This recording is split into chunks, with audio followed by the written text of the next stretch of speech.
Assalamualaikum warahmatullahi wabarakatuh. Bertemu kembali pada pembelajaran IPA. Nah, pada kesempatan kali ini kita akan membahas materi mengenai suhu. Maka dari itu, ayo tonton videonya sampai habis. Kemudian perhatikan baik-baik setiap penjelasannya dan jangan skip videonya. Oke? Nah, kita mulai pembelajaran kita dengan melafazkan basmalah.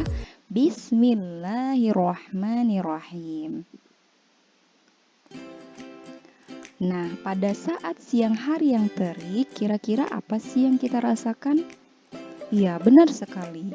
Kita akan merasakan panas ketika berada di siang hari yang sangat terik. Kemudian kita akan merasakan dingin pada saat malam hari. Nah, kemudian tangan kita ketika menyentuh es maka akan merasakan dingin. Nah, sebagai contoh kita buat eksperimen di mana kita ambil air hangat, kemudian kita letakkan di dalam gelas serta air dingin di dalam gelas dan air yang sejuk di dalam gelas yang satunya lagi. Nah, satu persatu kita masukkan tangan kita ke dalam gelas masing-masing. Yang pertama, pada saat kita mencelupkan tangan kita ke gelas yang berisi air hangat, maka tangan kita akan terasa panas ataupun hangat. Kemudian pada saat kita mencelupkan tangan kita ke air dingin, maka tangan kita akan terasa dingin. Begitu pula pada saat kita mencelupkan tangan kita ke dalam air yang biasa atau air yang suhunya sejuk, maka tangan kita akan terasa sejuk. Kira alat indera peraba kita selain bisa merasakan panas dan dingin suatu benda, bisakah mengukur seberapa besar panas dan dingin yang kita rasakan? Kira-kira bisa atau tidak ya? Nah, mari kita bahas bersama. Nah, berbicara mengenai panas dan dingin berarti kita berbicara mengenai suhu. Maka dari itu, kira-kira suhu itu apa ya? Iya, kamu tepat sekali. Suhu adalah ukuran atau derajat panas dinginnya suatu benda. Jadi, panas dan dingin suatu benda tadi memiliki ukuran, itulah yang disebut dengan suhu. Nah, kemudian benda yang panas memiliki suhu yang tinggi, sedangkan benda yang dingin memiliki suhu yang rendah. Kemudian, berdasarkan percobaan yang tadi telah kita lakukan, ketika tangan kita dicelupkan ke masing-masing air yang berbeda tingkat panas dan dinginnya, maka tangan kita atau kulit kita akan merasakan perbedaan rasa dingin dan panas yang berbeda-beda di masing-masing gelas. Nah, maka dari itu berarti tangan kita sebagai indera peraba, khususnya kulit, tidak dapat digunakan sebagai alat untuk mengukur suhu, tetapi hanya bisa digunakan untuk merasakan apakah panas ataupun dingin. Jadi, suhu itu dapat diukur dengan alat pengukur suhu, yaitu berupa termometer. Nah, kemudian termometer ini dibuat berdasarkan sifat termometrik suatu zat, di mana termometrik ini yaitu sifat-sifat benda yang dapat berubah akibat terjadinya perubahan suhu pada benda tersebut. Di antaranya sifat termometrik yaitu perubahan wujud. Misalnya, es yang awalnya berwujud padat, apabila dipanaskan maka akan melebur menjadi air atau terjadi perubahan wujud berupa menjadi zat cair. Kemudian yang selanjutnya ada perubahan volume. Misalnya, udara yang di dalam plastik tertutup apabila direndam di air panas, maka akan memuai hingga plastik mengembang karena ada tekanan akibat suhu yang ditingkatkan. Kemudian yang selanjutnya perubahan daya hantar listrik. Contoh, apabila kabel atau kawat penghantar listrik dipanaskan, maka nyala lampu dalam rangkaian akan meredup. Mengapa? Karena daya hantar listrik kabel berkurang. Selanjutnya ada perubahan warna. Misalnya apabila kita memanaskan sebatang besi, maka besi akan berpijar. Jadilah terjadi perubahan warna. Oke, Oke, nah yang selanjutnya di dalam termometer terdapat cairan yang diisikan ke dalamnya. Jadi ada dua cairan yang biasanya diisikan ke dalam termometer. Yang pertama ada alkohol dan yang kedua ada air raksa. Nah, masing-masing cairan ini memiliki kelebihan dan kelemahan. Yang pertama yaitu cairan alkohol. Cairan alkohol ini memiliki kelebihan diantaranya cepat memuai, kemudian menyesuaikan suhu suatu benda. Setelah itu kelebihannya dapat diberi warna sehingga kita mudah untuk membaca skala. Yang selanjutnya mempunyai titik beku yang sangat rendah yaitu minus 114,6 derajat Celcius dan titik didih 78 derajat Celcius. Kemudian yang selanjutnya mudah didapatkan dan harganya pun terjangkau. Selain itu, cairan alkohol juga memiliki kelemahan diantaranya tidak dapat mengukur suhu tinggi karena titik didihnya rendah yaitu 78 derajat Celcius. Jadi batas maksimum suhu yang dapat terbaca oleh termometer yang berisi cairan alkohol yaitu hanya 78 derajat Celcius. Kemudian kelemahannya membasahi dinding kaca. Yang selanjutnya ada cairan raksa. Nah, termometer juga diisi dengan cairan raksa dan ini yang biasa kita gunakan dalam kehidupan kita sehari-hari. Di mana cairan raksa ini memiliki kelebihan yaitu cepat memuai atau cepat menyusut. Jadi, ketika dicelupkan ke dalam suhu yang panas, maka akan cepat naik menuju ke skala suhu tersebut. Kemudian apabila diletakkan ke dalam suhu yang rendah akan cepat turun sehingga kita lebih cepat untuk mendapatkan hasil dari suhu tersebut.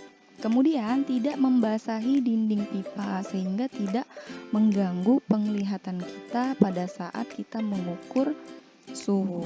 Kemudian pemuaiannya teratur, warnanya mengkilap dan dapat mengukur suhu yang rendah sampai yang tinggi.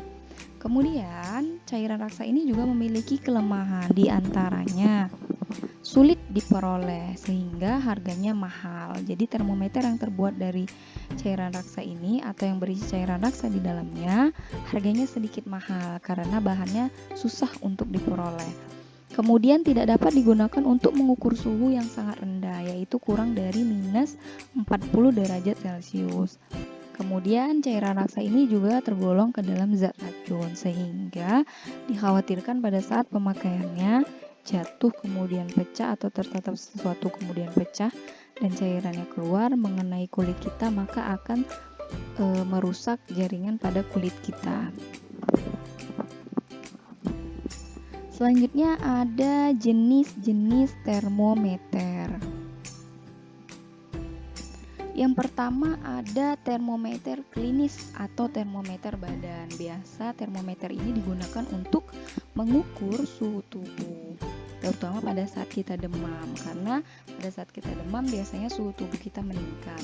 Maka kita memerlukan termometer untuk mengukur seberapa panas suhu tubuh kita pada saat demam.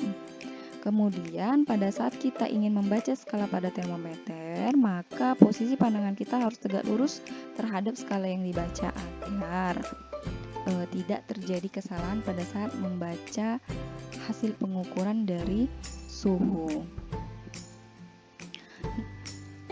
Termometer klinis ini juga ada diantaranya termometer raksa, kemudian termometer alkohol dan termometer digital. Yang kedua yaitu termometer dinding atau termometer ruangan. Biasanya termometer dinding ini dipasang pada dinding ruangan atau biasanya terdapat pada dinding ruangan laboratorium. Jadi tujuannya untuk mengukur suhu ruangan.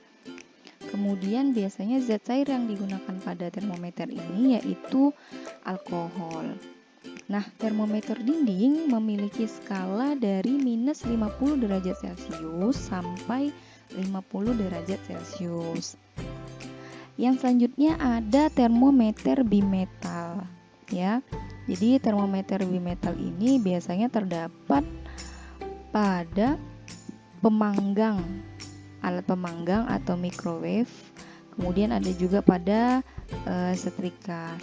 Jadi termometer bimeter ini dibuat dengan menggabungkan dua logam yang tidak sama atau tidak sama jenisnya. Kemudian termometer ini biasanya digunakan sebagai termometer udara biasa. Kemudian termometer open yang dapat mati secara otomatis. Juga digunakan sebagai termometer ruangan untuk menentukan waktu seharusnya pendingin udara hidup atau mati. Dan yang terakhir ada termometer maksimum dan minimum atau Six Bellani. Nah, termometer ini digunakan untuk mengukur suhu maksimal dan minimal di dalam ruangan kaca dan tempat penelitian berbagai tanaman. Jadi biasanya termometer ini berada di ruangan-ruangan yang terbuat dari kaca. Yang selanjutnya ada skala pada termometer. Nah, jadi termometer ini memiliki 4 skala, yaitu ada skala Celcius, ada skala Reaumur, ada skala Fahrenheit, dan ada skala Kelvin. Yang pertama yaitu skala Celcius, di mana titik tetap bawah itu merupakan titik beku dan titik tetap atas ini merupakan titik didih dari termometer ini. Nah, titik tetap bawah dari Celcius yaitu 0 derajat Celcius dan titik tetap atasnya yaitu 100 derajat Celcius. Nah, pada skala termometer Reaumur, titik tetap bawahnya yaitu 0 derajat Reaumur dan titik tetap atasnya yaitu 80 derajat Reaumur. Nah, di sini ada kesetaraan dari skala termometer atau bagaimana cara mengkonversi dari keempat skala termometer tersebut. Yang pertama, misalnya kita ingin mengkonversi dari skala Celcius ke skala Fahrenheit, yaitu dengan cara atau dengan menggunakan rumus 9/5 dikali dengan besar suhu dalam skala Celcius ditambah dengan 32. Selanjutnya, jika kita ingin mengkonversi skala Fahrenheit ke skala Celcius, yaitu dengan rumus 5/9 dalam kurung atau dikali dalam kurung besar suhu dalam skala Fahrenheit dikurang dengan 32. Dan selanjutnya, jika kita ingin mengkonversi skala Celcius ke skala Reaumur, yaitu dengan rumus 4/5 dikali dengan besar suhu pada skala Celciusnya. Kemudian pada konversi skala Reaumur ke skala Celcius yaitu dengan rumus 5/4 dikali dengan besar suhu pada skala Reaumurnya. Nah, yang selanjutnya ada konversi skala Celcius ke skala Kelvin. Hanya tinggal menjumlahkan besar suhu dari skala Celciusnya ditambah dengan 273. Begitu juga pada saat kita ingin mengkonversi dari skala Kelvin ke skala Celcius, yaitu tinggal mengurangkan besar suhu dari skala Kelvinnya kita kurangkan dengan 273. Nah, jika seandainya kita ingin merubah atau mengkonversikan dari skala Fahrenheit atau skala Reaumur ke skala Kelvin, maka harus melalui perantara skala Celcius dulu. Artinya, kita ubah dari skala Fahrenheit dan skala Reaumur yang diketahui tadi, kita rubah dulu ke skala Celcius, baru setelah itu dari skala Celcius kita rubah ke skala Kelvin. Jadi tidak bisa langsung ya. Nah, di sini ada contoh soal. Yang pertama, suhu suatu benda diukur dengan termometer Fahrenheit menunjukkan skala 77 derajat Fahrenheit. Maka, berapakah suhu benda itu jika diukur dengan termometer Celcius? Berarti ini mengkonversi suhu pada skala Fahrenheit menuju ke Celcius. Maka, yang pertama, diketahui besar suhu pada skala Fahrenheit yaitu 77 derajat Fahrenheit. Yang ditanya berapakah jika kita konversikan ke skala Celcius.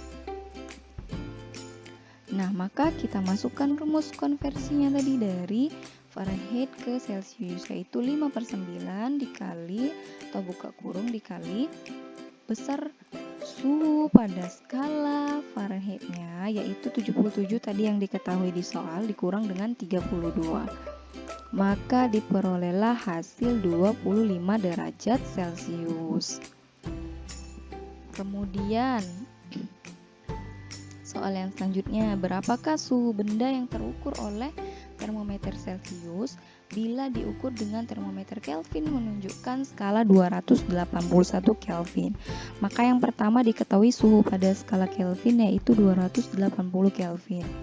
Nah, yang ditanya yaitu konversi ke skala Celcius. Maka tinggal kita kurangkan. Berarti suhu pada skala Kelvin 281 dikurang dengan 273. Hasilnya yaitu 8 derajat Celcius. Nah, di dalam surah Al-A'raf ayat 130 yang berbunyi Bismillahirrahmanirrahim. Walaqad akhazna ala fir'auna bisinina wa naqsim minas samarati la'allahum yadhakkarun. Artinya, dan sungguh kami telah menghukum Fir'aun dan kaumnya dengan mendatangkan musim kemarau bertahun-tahun dan kekurangan buah-buahan agar mereka mengambil pelajaran. Dari surah Al-A'raf ayat 130 ini, Allah menjelaskan bahwasanya Fir'aun dan kaumnya yang sangat menyombongkan diri tidak mau beriman dengan Allah, maka satu ketika Allah berikan azab kepada mereka musim kemarau yang berkepanjangan, di mana pada saat musim kemarau ini semuanya kering dan suhu udara pada saat musim kemarau ini sangat tinggi atau meningkat, maka terasa begitu panas. Pada saat musim kemarau, perkampungan Fir'aun sendiri, mereka tidak dapat melakukan kegiatan untuk memproduksi makanan mereka, seperti misalnya menanam tanaman yang menghasilkan buah-buahan atau sayur-sayuran atau sumber pangan mereka. Maka mereka bertahun-tahun selama musim kemarau tersebut tidak bisa makan seperti biasanya atau kekurangan makanan. Maka dari itu sangat mudah bagi Allah untuk menghukum kita sebagai manusia atas apa yang telah kita perbuat. Maka dari itu janganlah kita sombong dan tetaplah beriman kepada Allah, selalu bersyukur atas apa yang diberikan oleh Allah, iman dengan sebaik-baik iman. Jangan pernah meniru apa yang telah dikerjakan atau disombongkan Fir'aun dan kaumnya pada zaman dahulu. Jadi semoga kita semua anak-anak ustazah dapat mengambil ibroh dari surah Al-A'raf ayat 130 ini. Bahwasanya kita harus tetap beriman kepada Allah dan harus tetap bersyukur, tidak boleh menyombongkan. Kenapa? Karena kita ini adalah seorang hamba yang diciptakan dengan tujuan untuk beribadah kepadanya, kemudian menjalankan perintahnya dan menjauhi larangannya. Nah, anak-anak ustazah, supaya kalian semakin paham dengan materi kita kali ini, maka ayo coba kerjakan tugas berikut. Yang pertama, mengukur suhu atau mengkonversi suhu dengan berbagai skala. Kemudian yang kedua juga mengkonversi suhu dengan berbagai skala. Semangat untuk mengerjakan tugasnya, kemudian semangat juga untuk tetap belajar. Mungkin hanya ini saja yang dapat Ustazah sampaikan. Semoga apa yang Ustazah sampaikan bermanfaat dan dapat mudah untuk kalian pahami. Tetap semangat di rumah belajarnya, tetap menjaga kesehatan, jangan malas untuk belajar, tetap semangat. Kita tutup dengan hamdalah, alhamdulillahirobbilalamin. Ustazah tutup. Assalamualaikum warahmatullahi wabarakatuh.